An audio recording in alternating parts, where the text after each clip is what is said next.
I still remember it vividly, waking up in a cold winter morning, the 24th of December of 2019. Before COVID, before lockdown. Waking up and playing Roblox horror games with two of my best friends, which had the same love for it like I did. Games like camping, daycare, or hotel were really popular, and we loved exploring the less popular horror games. Horror games were made with love and passion by the developers, wanting to be part of something bigger. Horror games about Christmas, Easter, high school, they acted as escapism from my own troubles in life. It felt like I could forget about everything else and just enjoy the horror, enjoy the scares, the gameplay, everything.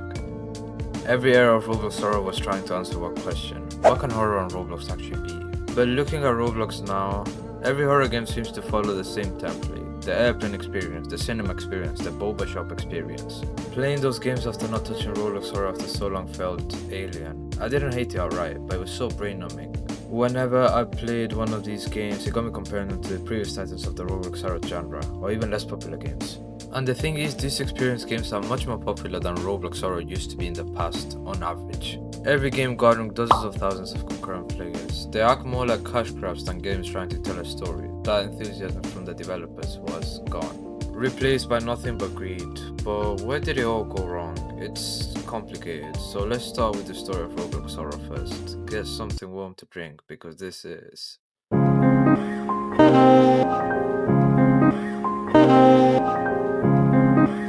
Roblox horror started off with humble beginnings. Internet horror was still pretty new, all things considered. FNAF was just becoming one of the biggest games of all time, and a lot of games took inspiration from the 2000s to 2010s craze for creepypastas and horror games. One of the main ones were, of course, Amnesia, but games like Silent Hill also popularized some of their atmosphere. And not just that, but SCP-2, as Survive and Kill the Killers of Area 51, did take some inspiration from SCP facilities, and of course, as the name states, creepypastas. Creepypasta games were already very popular, with Slender and the 8 Pages, and of course Sonic.exe, which were really popular in internet horror and YouTube in general. And of course, there was a really good Roblox version of it made, not to mention other games like Slendytubbies, which came out around the same era. YouTubers playing horror games started becoming extremely popular, such as Markiplier, DanteDM, and then FNAF came, the rest being history. Roblox developers were still finding the footing, and mainly they were replicating the internet horror they loved. These games felt like Roblox was dipping its toes in horror as a genre, but games like Alone in a Dark House explored more so single-player psychological horror games, which made it really popular. Horror could take different routes, and each developer decided to do their own thing, with a ton of players loving their work.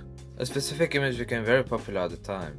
Roblox was still pretty small compared to now, so the growth was slow but steady, but this image sparked a certain developer to start making a game.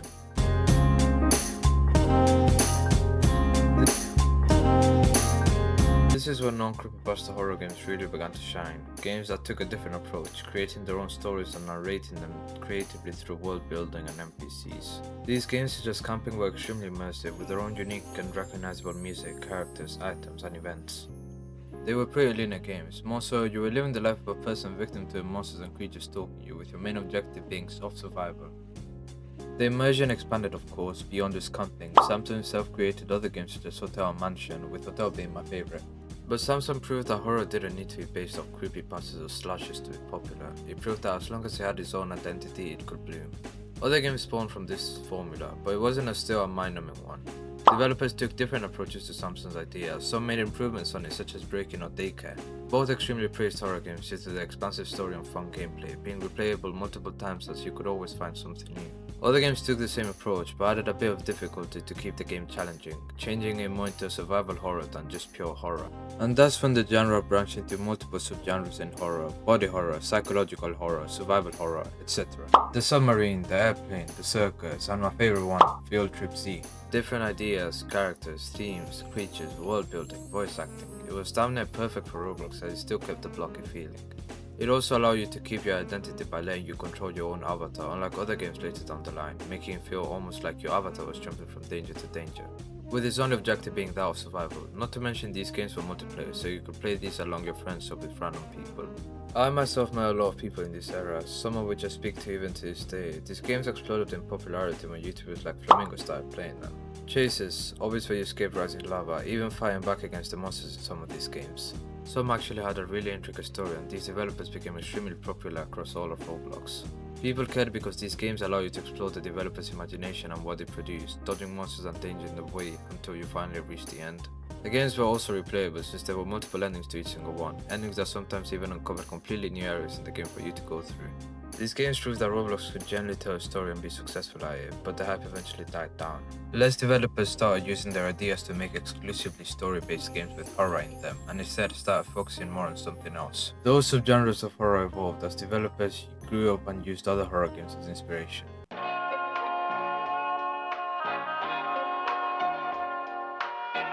This is where people, instead of following Samson's footsteps, decided to expand into more fields. Games like Apeirophobia got really popular following the liminal horror created by the Backrooms. Or other extremely famous examples such as Doors, which is possibly the most famous horror game on Roblox of all time, inspired from the game Spooky's Jumpscare Mansion. In this game, you had to go through a congregation of multiple hallways and rooms, with doors enumerating which one you were on, with the objective of reaching door number 100. Hell, even had a boss fight, but it would be the most famous horror game on Roblox of all time, if not for Piggy. You had to be there to experience it. Piggy seemingly took inspiration from Flee the Facility, Dead by Daylight, and mainly Granny. It was a game created by Minitoon, which exploded in popularity, having a game loop similar to Granny but with a twist. The killer, Piggy, could of course be an AI like Granny, but it could also be a player, with multiple skins to choose from, but this isn't what made it popular. It was the chapters, of course, the lore which expanded upon chapter by chapter, adding completely new areas with completely new puzzles to complete, and a new killer every time. The first chapter was almost a one-to-one to Granny, but the next few were their own unique things, and were extremely fun to play, as the killer or the survivor. Your objective was always to escape from the grasp of the killer by completing all of those puzzles. The closest thing I can compare it to is how the different alpha versions of Hello Neighbor added completely new areas with their own unique puzzles, mechanics and such. Such a great project, which eventually ended with the last chapter dropping on the 24th of October 2021. Piggy did something which most singular camping games never did, creating a community that constantly played the game and used to wait patiently for the next chapters to drop. But this of course wasn't the end. Multiple games similar to Piggy started coming out, such as Bear, which took heavy inspiration from it. But eventually, like every other game, their hype died down. Piggy released its last chapter. Doors, Apeirophobia and Piggy were great games, inspiring other games such as Interliminality, which is my personal favourite horror game of all time. But these still felt a bit not scary enough. Sure, they were all great games, but the fear factor was still missing to the currently growing audience of horror enjoyers, and that was when one game changed it all.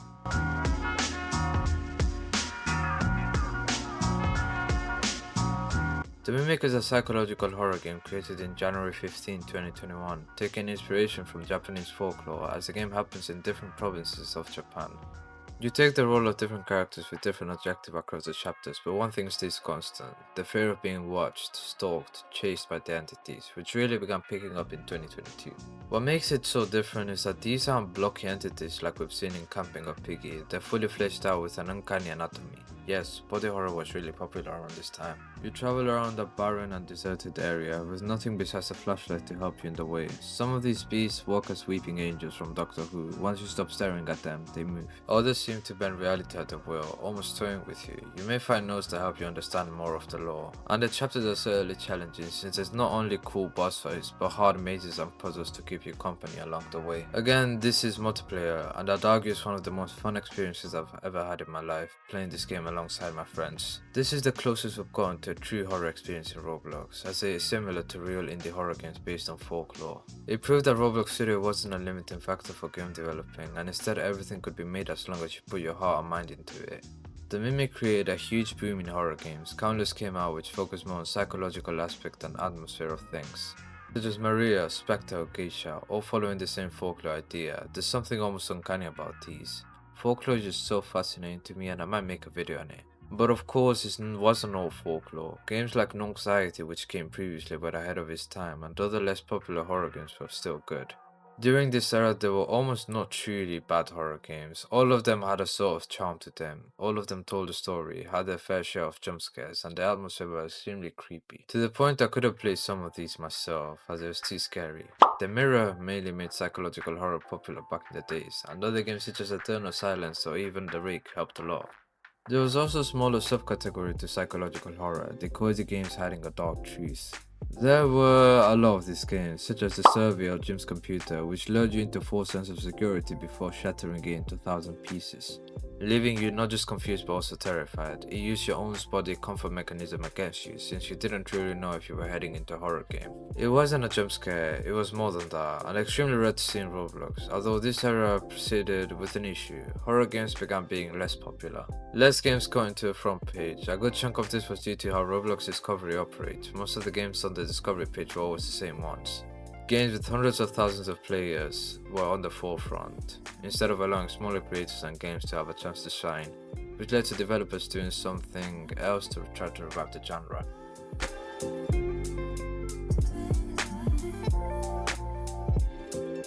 Our current era, and the reason I decided to make this video. Roblox horror has had its highs and lows, with extremely high highs and extremely low lows. And I have reason to assume these extremely low lows began around 2025. Instead of horror in Roblox reinventing itself like it always has, and evolving, it stagnated.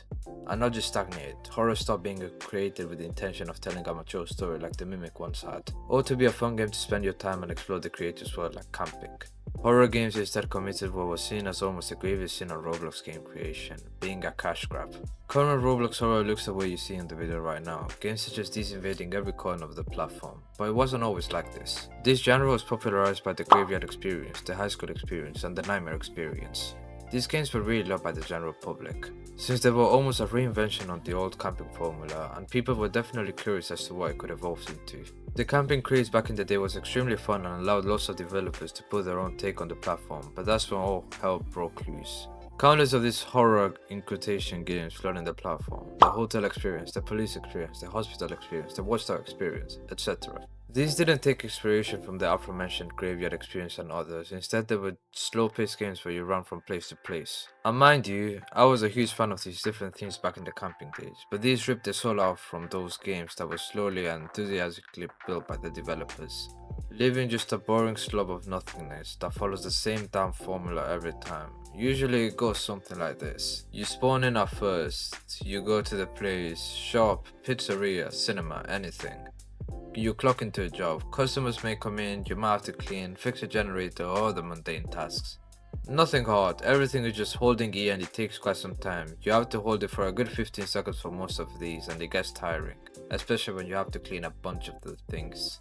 Then you start seeing something appear, stalking you from a window, from a corner, anything. Usually just a black figure with circular red eyes, similar to the old camping monster. It continues and continues. Some games have multiple nights that are boring. Something may happen once or twice per night, but that's about it. At the end you're usually given two options, one with the good ending and one for the bad ending, such as hiding in this place or hiding in this other place. Not to mention a good chunk of these have insane amounts of stuff you can pay for, such as jumpscaring other or guns for secret endings, and of course none of these are actual in-game currency to get you to replay. Of course, they have to be Robux. Instead of secret endings being discoverable by yourself through replayability such as games like Camping or Hotel once had, you had to pay to find these secret endings. Do you start seeing the issue? It's almost insulting because tons of these games plague every corner of the platform, with usually kids playing them, so it makes the aspect of the cash grab on your face much more impactful. Which is why not a lot of YouTubers have given these games the time of day. It's not just extremely boring to play, it's also extremely boring to watch. Modern Roblox horror copies take VHS aesthetics, indie PS1 or PS2 horror, mundane jobs becoming scary. But instead of using those ideas creatively, many games just copy the surface, low poly graphics, grain filters or creepy NPCs. Roblox discovered indie horror aesthetics, then industrialized them. The problem isn't taking inspiration from Puppet Combo Chiller's art. Great games are of course inspired by other great games. The problem is stopping at their aesthetic instead of understanding what made those games memorable in the first place. These chores disguised as gameplay, generic monsters, copy thumbnails, forced endings, button prompts leave a lot to wish for. Which is why a lot of players accuse them of using AI code, and it certainly does feel like there's one general organization of 10 to 20 developers that have mass produced all of these games, since I doubt it takes a long time. Some of these walking on the line of plagiarism from Chiller's art and Puppet Combo games, but in between all of these there's hope.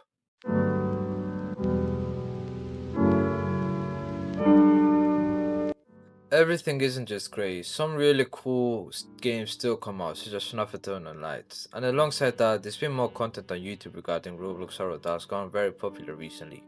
Again, by YouTubers like Flamingo and other horror channels, Analog Horror. games that simulate being cozy and normal ones, such as a random tycoon or obby, with nothing apparently weird or out of common, but this goes above and beyond. The title, main gameplay and description none have any sort of clue as to what you may encounter. These analog horror games sometimes develop into fully fledged ARGs with multiple games, Google Drives and videos you can explore. For now, we have to be hopeful. These videos are becoming more and more popular, which might get people to do more analog horror style games. Could become even more popular considering Mandela Catalog is getting a movie very soon.